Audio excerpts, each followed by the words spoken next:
নমস্কার, আমার নাম শ্রী তমজিৎ দত্ত। আজ আমি আপনাদের সামনে উপস্থাপনা করতে চলেছি সারা জীবন দিলো আলো নামে একটি রবীন্দ্রসঙ্গীত। সারা জীবন দিলো আলো, সূর্য গ্রহ চাঁদ, তোমার আশীর্বাদে প্রভু, তোমার আশীর্বাদ। সারা জীবন দিলো আলো, সূর্য গ্রহ চাঁদ। মেঘের কলস ভরে ভরে প্রাসাদ বাড়ি পড়ে ঝরে, সকল দেহে প্রভাত বায়ু ঘুচায় অবসাদ।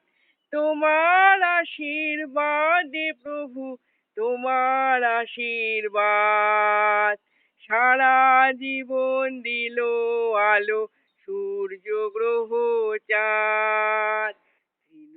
যেই ধুলার পরে পাতে আঁচল খানি, এই যে আকাশ চির নীরব অমৃতময় বাণী। ফুল যে আসে দিনে দিনে বিনা রেখার পথটি চিনে, এই যে ভুবন দিকে দিকে পুরায় কত সাথ। তোমার আশীর্বাদে প্রভু, তোমার আশীর্বাদ। সারা জীবন দিলো আলো, সূর্য গ্রহ চাঁদ। নমস্কার।